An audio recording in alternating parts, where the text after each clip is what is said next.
Bienvenue sur votre chaîne préférée Akhbar al-Blad de Hassan Atlemcen. En Algérie, les criminels meurent plusieurs fois. L'ex-général Khalid Nezzar hors de lui, après des révélations sur la détérioration de son état de santé et ses anciens crimes, dont celui d'avoir tué sa femme, un crime familial qui ressurgit au mauvais moment. Répondant aux rumeurs qui le disent atteint d'une grave maladie, le général à la retraite Khalid Nezzar a réagi en se prenant à ceux qui ont révélé la détérioration de son état de santé. Ces insultes, dénotant un état mental très dégradé, ont été amplifiées et bien entendu le média de la famille Nezzar en France, Algérie patriotique, voit toujours le Mekhzen derrière tout ça. Selon plusieurs sources, l'ex-général Khalid Nezzar serait gravement malade. Un manque de chance, il est contraint de se contenter pour ses soins de villas et autres résidences médicalisées de la junte militaire dictateur, malgré l'insistance de ses médecins, des Algériens et des étrangers qui lui ont conseillé d'aller se soigner à l'étranger en raison des limites de structures sanitaires locales. Le vieux criminel de la décennie noire des années 90 leur aurait expliqué qu'il lui est impossible pour le moment de voyager en dehors de l'Algérie. Traqué par la justice internationale qui a failli le coincer en février dernier en Suisse, où il était justement parti pour se soigner avant de fuir dans l'urgence vers Alger, Khalid Nezzar, qui a 85 ans, est désormais condamné à passer sa fin de vie en Algérie ou en prison. Il faut rappeler que Nezzar a déjà été opéré aux États-Unis au milieu des années 90 en vue d'extraire une tumeur au cerveau. Pour avoir révélé ces informations sur sa maladie, le journaliste algérien en exil Hicham Aboud a été copieusement insulté par Khalid Nezzar en personne. Dans une brève sortie vocale mercredi dernier, il l'a ainsi traité de fils de Gobi. Le Gobi étant en jargon militaire colonial un soldat inculte qui n'a aucun grade. Il s'agit là d'une référence à la carrière militaire de Abu Aboud le père, un ancien moujahid devenu journaliste comme le sera par ailleurs son fils Hicham. Il n'en fallait pas plus que Hicham Aboud rappelle à Nezzar son passé de Harki, hérité de Nezzar père, qui a servi dans l'armée coloniale comme goumier avant d'engager son fils dans l'armée française au plus fort de la guerre d'Algérie. Hicham Aboud a alors promis de rediffuser toutes les vidéos qu'il avait publiées ces dernières années sur les crimes de Khalid Nezzar, et c'est de l'artillerie lourde qu'il a sorti depuis jeudi dernier, non sans préciser que Khalid Nezzar a choisi pour s'attaquer le jour du 34e anniversaire des manifestations du 5 octobre 1988, réprimé dans le sang plus de 300 morts par ce même Khalid Nezzar, alors chef d'état-major de l'armée algérienne entre 88 et 90, puis ministre de la Défense de 1990 à 1993 et membre du Haut Conseil d'État qui a dirigé l'Algérie de 92 à 94 après l'assassinat toujours par Khalid Nezzar du président Mohamed Boudiaf. Hicham Aboud a ouvert ce casier noir avec un autre crime commis par Nezzar, qui a tué de sang-froid son épouse, assassiné d'une balle dans la tête devant leurs deux fils, Lotfi et Soufiane Nezzar. C'est ce dernier qui a d'ailleurs fini par révéler ce féminicide à travers un post sur sa page Facebook, supprimé depuis par son frère aîné Lotfi Nezzar, celui-là même qui voulait récemment monter un commando dédié à l'assassinat des opposants algériens exilé en Europe. Maman, tu es la première victime du criminel sanguinaire Khaled Nazzar. Ton meurtre a été maquillé et dissimulé par sa bande de criminels aussi. C'est ce qu'avait révélé Soufiane Nazzar en juin 2020. Dans un autre post, et en réponse à une tentative d'intimidation de la part de son grand frère, qui voulait lui imposer une omerta sous prétexte qu'il loge toujours dans la maison de Khaled Nazzar, Soufiane a encore écrit au néocolon Lotfi: « Je ne loge pas ici, j'y vis, j'y ai grandi avec ma mère parce que c'est sa maison, j'y compte faire grandir mes filles. Par contre vous avez fait loger une balle dans la tête de ma mère. » S'adressant toujours à Lotfi le frère, il lui assène: « C'est toi qui as évacué le corps de ma mère assassiné par vous.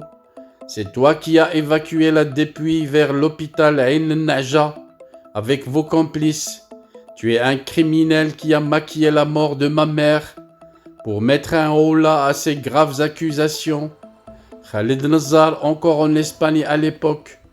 a ordonné aux médecins de l'hôpital militaire d'Alger de dire que Soufiane est fou et de l'interner à l'hôpital. Samedi dernier, le porte-voix médiatique de la famille Nazzar a pris le relais du général sanguinaire en s'attaquant dans un article illustré par la photo de Hicham Aboud à tous ceux qui ont révélé la maladie de Khaled Nazzar. Ces pauvres fous qui se font le relais de l'agenda sioniste en attaquant les chefs historiques de notre armée sur commande du Makhzen marocain et espèrent gagner des batailles dans le virtuel alors qu'ils ont perdu des guerres dans le réel. Pouvait-on lire: ces serviteurs et mercenaires des services français, qataris, turcs ou du Makhzen marocain ont recours à toutes les bassesses pour dénigrer l'armée, écrit encore ce site, avant de conclure: ces charlatans se transforment tantôt en diseuses de bonne aventure, tantôt en croque-mort ou encore en chroniqueurs funèbres. Tout ce tapage vise à faire de Khaled Nazzar non plus le criminel de guerre,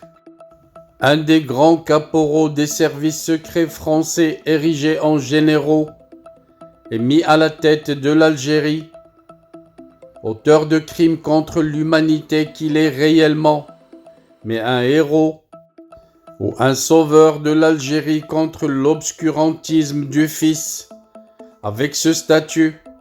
il mériterait ainsi d'être enterré à sa mort au cimetière d'El Alia,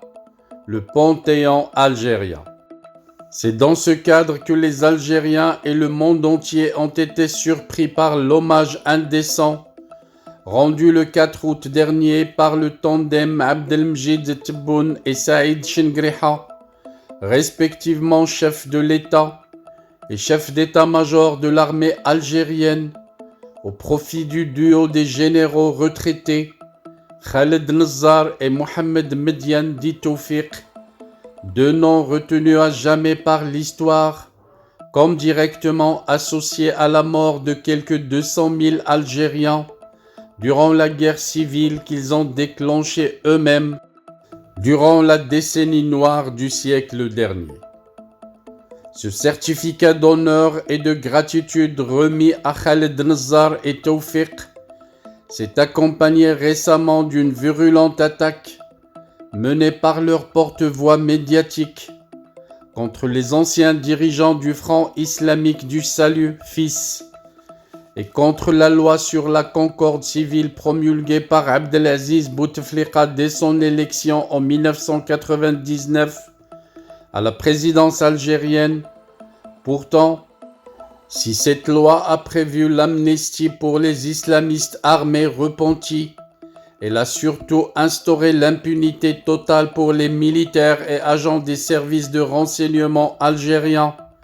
qui avaient infiltré les islamistes et tué en leur nom. Cette impunité accordée au haut commandement de l'armée et aux agents de sécurité sera confirmé par la loi portant charte pour la paix et la réconciliation nationale de février 2005, puis par la commission consultative sur le dossier des disparus, dite commission Xentini, qui a exonéré le commandement militaire, à savoir Khaled Nezzar et Tawfiq, de toute responsabilité dans les cas de milliers de disparus lors de la guerre civile. Ce qui est donc reproché aujourd'hui à la loi sur la concorde civile de Bouteflika, ce n'est pas seulement d'avoir mis sur le même pied d'impunité les protagonistes de la décennie noire, aussi bien les généraux que les hommes armés du fils, mais de n'avoir pu empêcher la focalisation sur les vrais responsables de cette tragédie algérienne, qui ne sont autres que Nizar et Tawfiq et leurs bras droits, comme les généraux Saïd Chingriha, Hassan Aïtourabi, Djabbar Mehedna, Nasser Jen, Hussein Boulahia.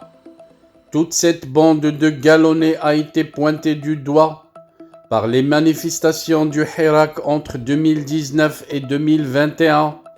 la qualifiant de Mukhabarat Irhabia, service de renseignement terroriste, et autres slogans cultes comme les généraux à la poubelle, et que je nomme moi personnellement les caporaux des services secrets français, mis à la tête de l'Algérie depuis 1962 et érigés en généraux pour tuer les Algériens et gouverner l'Algérie et puiser dans les richesses dont regorge le sol algérien pour le donner gratuitement à Maman la France. Maman la France qui envoie aujourd'hui la première ministre avec tout le gouvernement français pour recoloniser à nouveau l'Algérie et puiser dans ses richesses, surtout les richesses gazières que la France veut à des prix très bas, pour ne pas dire gratuitement.